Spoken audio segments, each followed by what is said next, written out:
الحمد لله نحمده ونستعينه ونستغفره ونؤمن به ونتوكل عليه ونعوذ بالله من شرور أنفسنا ومن سيئات أعمالنا من يهده الله فلا مضل له ومن يضلله فلا هادي له ونشهد أن لا إله إلا الله وحده لا شريك له ونشهد أن سيدنا ومولانا محمدا عبده ورسوله أما بعد فأعوذ بالله من الشيطان الرجيم بسم الله الرحمن الرحيم يا أيها الذين آمنوا لا تقدموا بين يدي الله ورسوله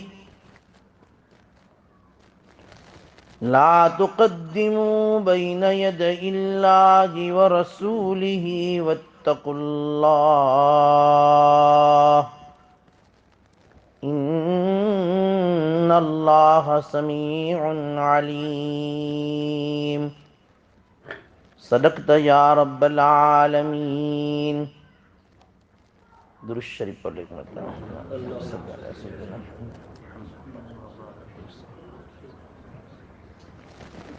واجب الاحترام بزرگوں، اللہ جل شانہ و من والہ کا بے انتہا کرم احسان ہے، پھر سے ہمیں درس قرآن کی مجلس میں جمع ہونے کی سعادت عطا فرمائی. اللہ تعالیٰ اس سلسلے کو تا قیامت جاری ساری رکھے، پھر سے ہمیں وہ دین اللہ نہ دکھائے جو ہم دیکھ چکے ہیں، کہ ان مجلسوں کے بیٹھنے بٹھانے سننے سنانے کے وہ لطف سے اور وہ نعمتوں سے ہم محروم ہو چکے تھے. اللہ کا کرم ہوا، اللہ نے اپنے گھروں کو کھول کر ہمیں پھر سے اپنے گھروں پر بلایا. اللہ اس کی قدر کی ہمیں توفیق عطا فرمائے. آج کئی مہینوں کے بعد ہمارا یہ درس قرآن کا یہ حلقہ جو ہے لگا ہے، اللہ تعالیٰ اس کو قبول فرماوے. سورہ فتح جو ہے ہمارا سبق چل رہا تھا. سورہ فتح جو ہے ختم ہو گئی تھی. سوچا حافظ صاحب سے بھی مشورہ کیا کہ بھئی کیا کیا جائے. دل میں یہ بات آئی کہ سورہ فتح کے بعد کی جو سورت ہے اسی کو جو ہے شروع کر دیا جائے. سورہ حجرات ہے. یہ سورہ حجرات، اس سورت کا نام اللہ تبارک و تعالیٰ نے اس سورت کے اندر نبی کریم صلی اللہ علیہ وسلم نے جو کمرے بنائے تھے مسجد نبوی میں اپنے ازواج مطہرات کے لیے، ان کمروں کا تذکرہ ہے. اسی نسبت پر اس سورت کا نام سورہ حجرات رکھ دیا. حجرات یہ بہو وچن ہے، جمع ہے حجرتن کی. حجرتن کا معنی عربی میں ہوتا ہے گھر، کمرہ. اور بہت سارے کمرے بنائے تھے. اللہ کے نبی صلی اللہ علیہ وسلم کی 9 ازواج مطہرات تھی، ویسے 11 تھی لیکن 9 حیات تھی. ایک ساتھ 9 کے 9 کمرے تھے جس میں نبی کریم صلی اللہ علیہ وسلم کی ازواج مطہرات رہتی تھی. اس کا تذکرہ اس صورت میں آگے آئے گا. اسی نسبت پر اس صورت کا نام سورہ حجرات رکھ دیا. مدنی صورت ہے. مدینہ منورہ میں آپ علیہ الصلاۃ والسلام نے مسجد کے قریبی کمرے بنائے تھے، بالکل مسجد نبوی. ابھی جو روضہ مبارکہ ہے وہ ہماری امی جان حضرت عائشہ رضی اللہ عنہ کا کمرہ تھا، اور آپ علیہ الصلاۃ والسلام وہاں پر سوئے ہوئے ہیں، آرام فرما ہوئے ہیں. اللہ کے نبی صلی اللہ علیہ وسلم بیمار ہوئے تھے. آپ کی چاہت یہ تھی کہ میں بیماری کے ایام اور یہ آخری دن میری عائشہ کے گھر پر گزارو. لیکن ایسے موقع پر بھی اللہ کے نبی صلی اللہ علیہ وسلم بڑے انصاف پسند تھے نا. تمام ازواج مطہرات کی یہاں ایک ایک دن کی باری تھی. جب بھی جب یہ بیماری شروع ہوئی، اللہ کے نبی صلی اللہ علیہ وسلم ہر دن ایک ہی سوال کہتے تھے: عائشہ کی باری کب ہے؟ عائشہ کی باری کب ہے؟ ازواج مطہرات سمجھ گئی کہ اللہ کے نبی صلی اللہ علیہ وسلم اماں عائشہ کے گھر تشریف لے جانا چاہتے ہیں. اس لیے تمام ازواج مطہرات نے مشورہ کیا اور پھر آپ علیہ الصلوۃ والسلام کو اماں عائشہ کے گھر ہی پر وہ بیماری کے ایام گزارنے کی سب نے اجازت دے دی کہ بھائی ہم اپنی خوشی سے اجازت دیتے ہیں، آپ وہیں تشریف لے جائیں. دیکھو ایسی باری میں ایسا صراحتاً نہیں کہ مجھے وہاں جانا ہے، کیونکہ ہر بیوی کا حق ہے.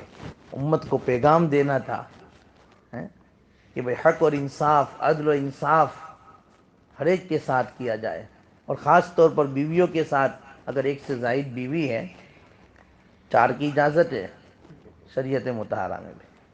یہاں تو ایک بھی خوش نہیں ہے تو 4 تو کہاں بھائی، روزانہ ویدر بدلتے.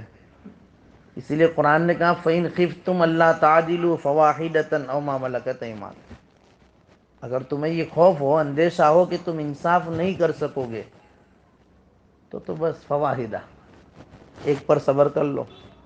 ہاں، اور ایک ہی کو اچھی طرح رکھو، اس کے حقوق ادا کرو. قرآن نے صرف صاف کہہ دیا ہے. بعض لوگ پوچھتے ہیں کہ بھئی دوسری کرنی ہو تو پہلے کی اجازت لینا ضروری ہے. قرآن نے ایسا نہیں کہا ہے بھئی کہ پہلے کی اجازت لینا ضروری ہے. قرآن نے یہ کہا کہ فَإِنْ خِفْتُمْ أَلَّا تَعْدِلُوا، پہلے کے ساتھ انصاف کر سکو گے. کیونکہ ظاہری بات ہے، ہر چیز انسان کی طبیعت ہے نا، وہ نئی چیز کے اوپر زیادہ للچاتی ہے بھائی. کوئی بھی نئی چیز ہو تو پھر دوسری بیوی لاؤ گے نہیں تو پھر پرانی کی طرف تمہارا دل جائے گا نہیں بھائی. تو پھر وہ اس کے ساتھ انصاف کر نہیں سکو گے، تو پھر شادی سنت ہے اور دل دکھانا حرام ہے. تو ایسا نہ ہو کہ سنت ادا کرنے پر حرام کاری میں آپ مبتلا ہو جاؤ. اس لیے قرآن نے یہی کہہ دیا کہ انصاف کر سکو گے تو لے آؤ، 2 لے آؤ، 3 لے آؤ، 4 لے آؤ، تمہارے اوپر ہے. آپ علیہ الصلوۃ والسلام انصاف پسند تھے. اماں عائشہ رضی اللہ عنہا کے یہاں تشریف لائے اور پھر وہیں پر ان کا انتقال ہوا اور آپ علیہ السلام دنیا سے تشریف لے گئے. اور ایک نبی کا ایک اصول ہوتا تھا کہ جہاں نبی جس جگہ پر انتقال کر جائے اسی جگہ پر ان کی قبر مبارک بنا دی جاتی. کیونکہ آپ علیہ السلام کی دنیا سے تشریف لے جانے کے بعد بہت سارے اختلافات ہوئے کہ اللہ کے نبی صلی اللہ علیہ وسلم کو کہاں دفن کرنا، آپ علیہ الصلوۃ والسلام کی قبر مبارک کہاں بنانی. ابو بکر رضی اللہ تعالیٰ عنہ کھڑے ہوئے اور انہوں نے یہ مسئلہ بتایا تھا کہ میں نے اللہ کے نبی صلی اللہ علیہ وسلم سے سنا ہے کہ نبی جس جگہ انتقال کرتے ہیں اسی جگہ ان کی قبر بنتی ہے. لہذا اماں عائشہ کے گھر پر ہی ان کی قبر مبارک کو بنا دیا گیا. بہرحال وہ مسئلہ الگ ہے. وہ حجرہ کہنا میں یہ چاہتا ہوں، حجرہ مبارکہ حضرت عائشہ صدیقہ رضی اللہ تعالیٰ عنہ کا تھا، اور آپ علیہ الصلوۃ والسلام اس پر تھے. وہیں پر ان کا انتقال ہوا، وہیں رہے. تو یہ سارے 9 کمرے ہیں، ان کا تذکرہ اس صورت مبارکہ میں آگے آئے گا. یہ مدنی صورت ہے، رکوع 2 ہے اور 18 آیتیں ہیں بھائی، 18 آیتیں. اس کے اندر 342 حروف ہیں، لفظ ہے، الفاظ، اور حروف 1476 حروف ہیں. حرف کو اگر گنے نا تو 1474، الفاظ کو گنو تو 342 اس کے الفاظ ہوتے ہیں. اللہ تعالی ہمارے مفسرین کی قبروں پر رحم فرماوے کہ کتنا کتنا ذخیرہ انہوں نے رکھا ہے. ایک ایک بات کو نوٹ کیا اور امت کے سامنے پیش کیا. قرآن کی بہت ساری تفاسیر ہیں جو دنیا میں لکھی جا چکی ہے اور لکھی جا رہی ہے، لیکن آج تک قرآن کے علوم ختم نہیں ہوئے. کیونکہ قرآن قیامت تک آنے والی انسانیت کے لیے پیغام ہدایت ہے. ہر موڑ پر اور ہر علاقے کے لیے، ہر خطے کے لیے، ہر شہر کے لیے، ہر ملک کے لیے یہ جو ہے رہبری کرنے والی. اور اللہ تبارک و تعالیٰ نے عجیب عجیب نقائص بیان کیے ہیں علماء نے اس جو ہے قرآن مقدس کی آیتوں کے ذریعے. تو بہرحال اس صورت مبارکہ سے پہلے والی جو صورت تھی سورہ فتح تھی. اس سے پہلے والی صورت تھی سورہ محمد. اب ان دونوں صورتوں میں اللہ تبارک و تعالیٰ نے جو ہے وہ جہاد کا حکم دیا ہے.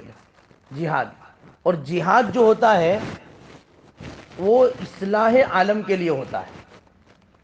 اب اس آیت، اس صورت کا اور آگے والی صورت کا جو ربط ہے وہ بتاتا ہوں، تعلق. سورہ فتح کے اندر بھی جہاد کا حکم ہم نے پڑھا بھائی، ہے نا. پورے سورہ فتح کے اندر اللہ تبارک و تعالیٰ نے جو قوانین بیان کیے تھے، اور بیعت رضوان کا واقعہ، فتح مکہ کا واقعہ، اور پھر وہ جو ہے صلح حدیبیہ کا پورا اس میں. تو یہ جہاد کے احکام سورہ فتح میں بھی تھے اور جہاد کے احکام سورہ محمد میں بھی ہیں. تو جہاد کے ذریعے اللہ پوری اصلاح عالم کی اصلاح مقصود ہے. اور ان صورتوں کے اندر اللہ تبارک و تعالیٰ نے انسانی حقوق کو بیان کیا ہے. نبی کریم صلی اللہ علیہ وسلم کی مجلس میں آپ علیہ السلام کے حقوق اور آداب کو ذکر کیا گیا ہے.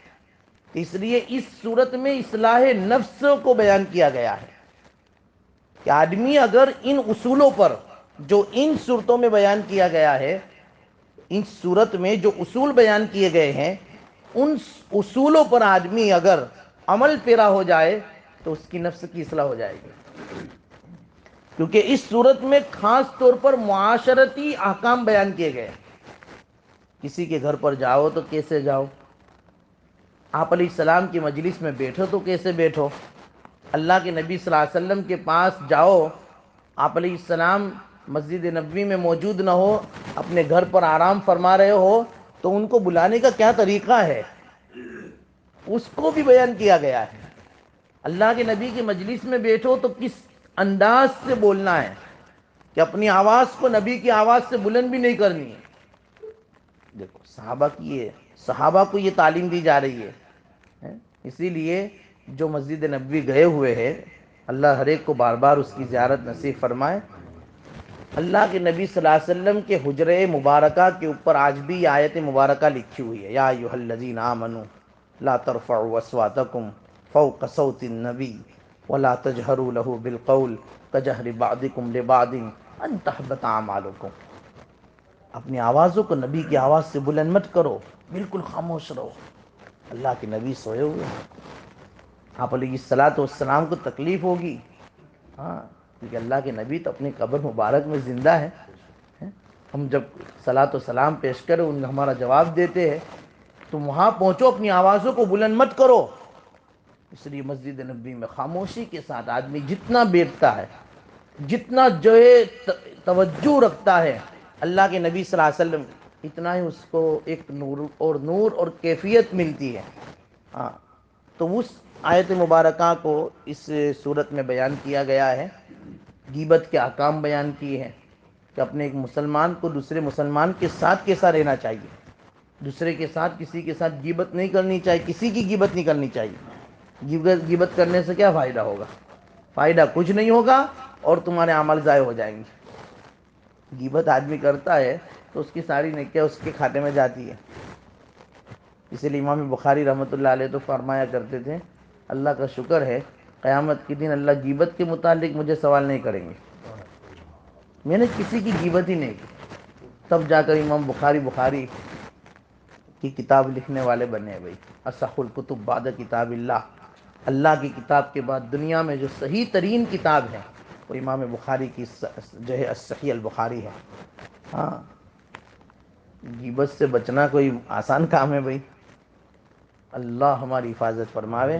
ورنہ تو ہمارا تو کوئی دن، کوئی مجلس اور کوئی منٹ گھنٹہ ایسا نہیں جاتا ہوگا کہ ہم کسی کی غیبت نہ کرتے ہو. ہاں، اس کے احکام بیان کیے. ایحب احدکم ان یاکل لحم اخیہ، پورا مضمون ہے، آگے آئے گا انشاءاللہ. یہ تو میں اجمالی طور پر کہ اس صورت میں کیا کیا بیان کیا گیا ہے وہ میں بتانا چاہتا ہوں. ہاں، اللہ کے نبی صلی اللہ علیہ وسلم نے اللہ کے نبی صلی اللہ علیہ وسلم کی مجلس میں کیسے بیٹھنا اس کو بھی بیان کیا گیا ہے۔ تو یہ آیت مبارکہ جو آج میں نے پڑھی، اس میں صحابہ کو جو صحابہ کی صفات سورہ فتح میں بیان کی گئی ہے، اخیر میں نے محمد رسول اللہ والذین معه اشداء علی الکفار، صحابہ تو کون تھے؟ کہ صحابہ وہ تھے کہ جو کفاروں کے اوپر بڑے سخت تھے، آپس میں بڑے رحم دل تھے۔ اتنی تعریفیں کی ہے صحابہ کی، ان صحابہ کو اللہ تبارک و تعالیٰ دیکھو تربیت فرما رہے ہیں، کیونکہ اپنی مجلس، نبی کی مجلس میں ان کو بیٹھنا ہے، کہیں ان سے لغزش نہ ہو جائے، کیونکہ صحابہ کی جماعت جو ہے نا، آج صحابہ کے اوپر اعتراضات بہت ہوتے ہیں، اللہ ہماری حفاظت فرمائے۔ ورنہ صحابہ کے خلاف میں نے آگے بھی بتایا تھا، لب کشائی کرنا اپنے ایمان کا خطرہ ہے۔ صحابہ کو کبھی بھی کچھ بھی مت کہو، صحابہ صحابہ ہے۔ ابھی محرم کا مہینہ گیا، امیر معاویہ رضی اللہ تعالیٰ عنہ کے اوپر لوگ بہت اعتراض کرتے، اب تو بھئی یہ سوشل میڈیا کا زمانہ ہے، ہر ایک کے موبائل پر عجیب عجیب باتیں آتی ہیں۔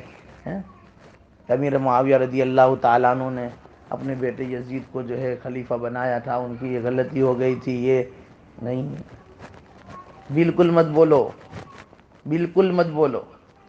شاہ صاحب کے پاس ایک آئے اور کہا کہ بھئی امیر معاویہ کے بارے میں میرے پاس بہت سارے اعتراضات ہیں، تو انہوں نے کہا پھر بھی وہ صحابی ہے تب بھی وہ صحابی نہیں، انہوں نے اپنے بیٹے کو وہ بنا دیا خلیفہ، تو کہ ہاں پھر بھی ہے وہ صحابی نہیں، بالکل بھی مت بولو۔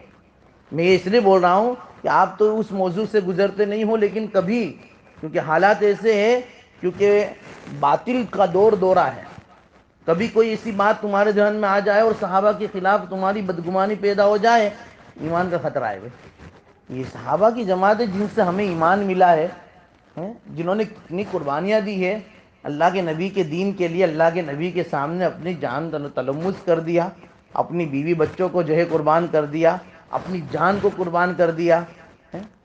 اور ایک بات ہمارے علماء نے لکھی ہے کہ ایک بات یاد رکھنا، صحابہ کا جو مقام ہے، صحابہ کو اللہ نے جو مقام دیا ہے، وہ جو ہے عطائی ہے، ارتقائی نہیں ہے۔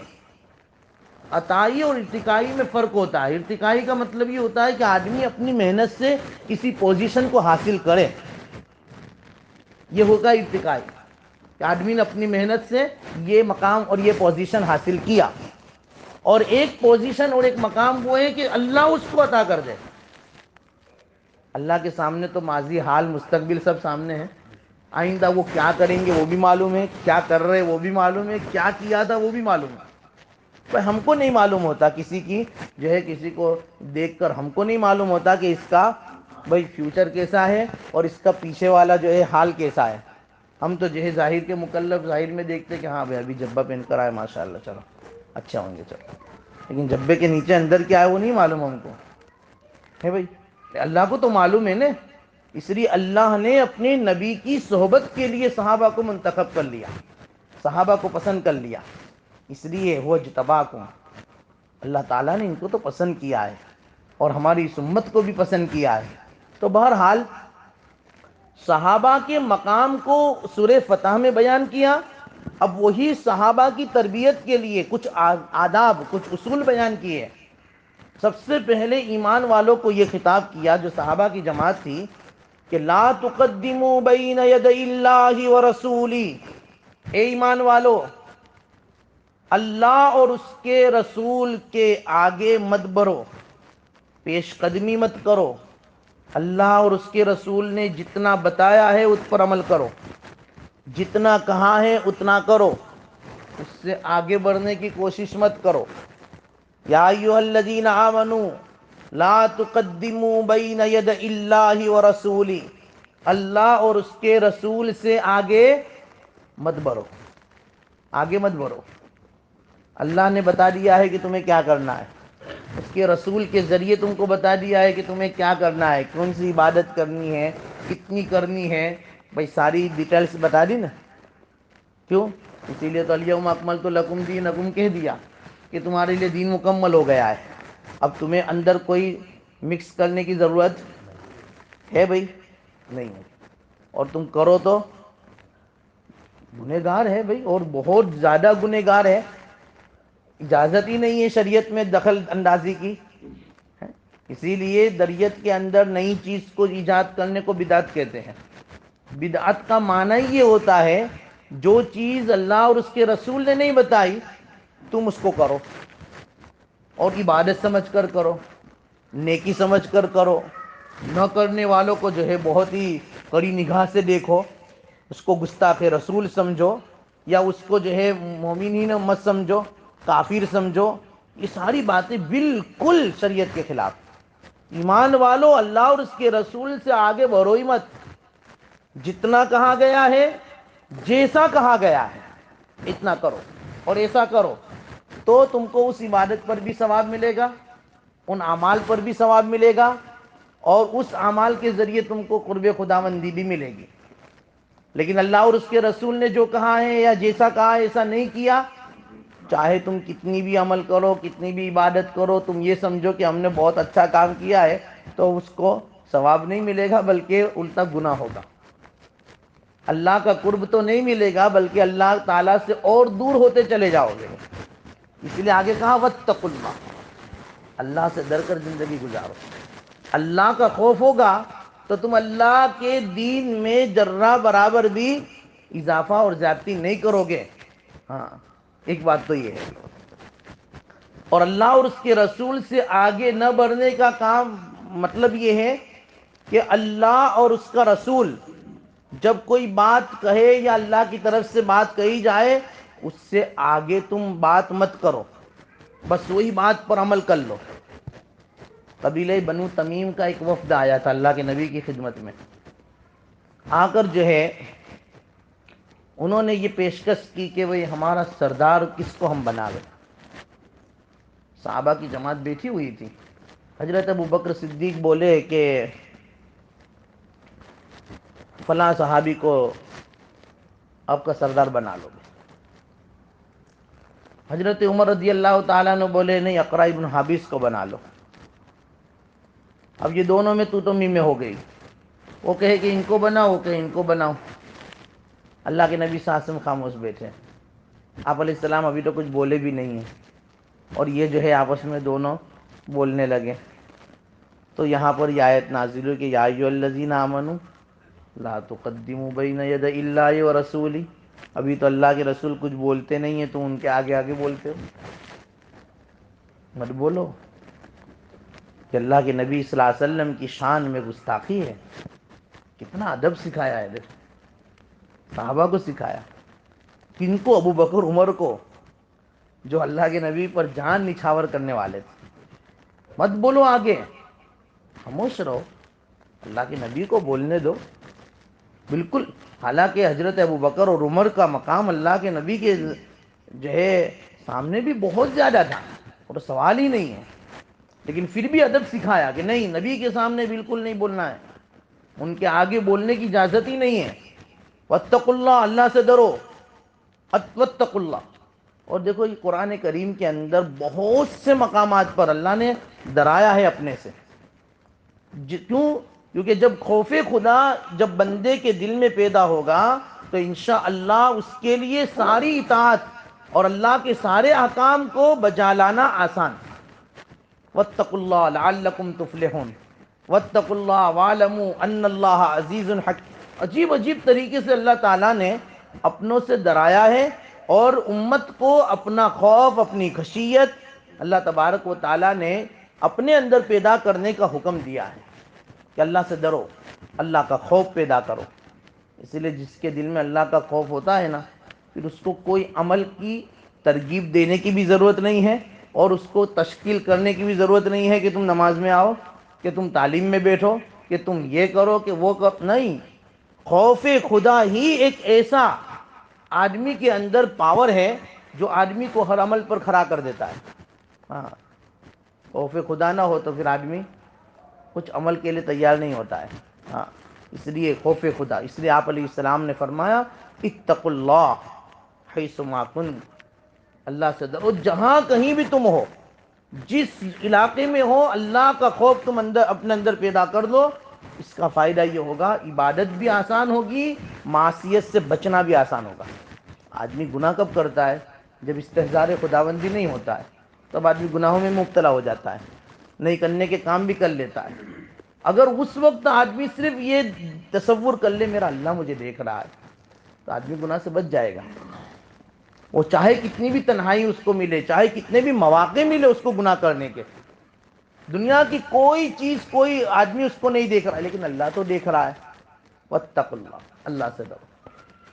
اس لیے اللہ کے نبی صلی اللہ علیہ وسلم نے فرمایا تقوی ہاؤنا، تقوی یہاں ہوتا ہے۔ دل کی طرف اشارہ کیا، اشارہ الی صدری، اللہ کے نبی نے سینے کی طرف اشارہ کر کے فرمایا کہ تقوی یہاں ہے، خوف خدا یہاں ہے۔ خوف خدا جو ہے صرف سفید لباس پہننے کا نام نہیں، خوف خدا جو ہے لباس شریعت پہننے کا نام نہیں ہے، خوف خدا تو دل کے اندر رکھنے کا نام ہے۔ جب خوف خدا ہوگا آدمی بہت سارے اعمال کرے گا، نیکیاں کرنا آسان، گناہ سے بچنا آسان۔ اس لیے صحابہ کو مخاطب کرتے ہوئے فرمایا ہے، بلکہ یہاں تو قیامت تک آنے والی انسانیت کے لیے حکم ہے واتقوا اللہ، اللہ سے ڈرو، اللہ کا خوف پیدا کرو۔ ہاں، یہ بہت ضروری ہے، خاص طور پر ہمارے اس ماحول میں ہے کہ جہاں پر جو ہے گناہ کا کرنا بہت آسان ہے۔